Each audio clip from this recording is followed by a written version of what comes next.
சமீப காலமாக நடிகர் வடிவேலு அவர்கள் குறித்த பதிவுகள் சமூக வலைதளத்தில் பரவி வைரலாகி வருகிறது. 2011ஆம் ஆண்டு நடந்த சட்டமன்ற தேர்தலின் போது திமுகவிற்கு ஆதரவாக தேர்தல் பிரச்சாரம் செய்த நடிகர் வடிவேலு அவர்கள் கேப்டன் விஜயகாந்த் அவர்களை பற்றி தரக்குறைவாக பேசினார். அதன் விளைவாக தொடர்ந்து சில ஆண்டுகள் திரைப்படத்தில் நடிக்கும் வாய்ப்பினை இழந்தார் வடிவேலு அவர்கள். மேலும் கேப்டன் விஜயகாந்த் அவர்கள் மறைந்தபோது அவரது இறுதி சடங்கில் கூட வடிவேலு அவர்கள் கலந்து கொள்ளவில்லை.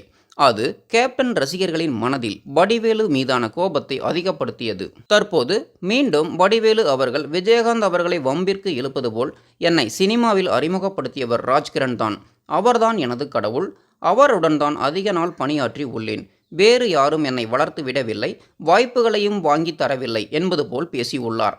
இது கேப்டன் விஜயகாந்த் ரசிகர்களை அதிர்ச்சிக்கு உள்ளாக்கி உள்ளது. மேலும் இனி வடிவேலு அவர்கள் எங்கு சென்றாலும் மரியாதை கிடையாது, அவரின் நிலை இனி அவ்வளவுதான் என்றும் சமூக வலைதளங்களில் கருத்துக்களை பதிவிட்டு வருகின்றனர்.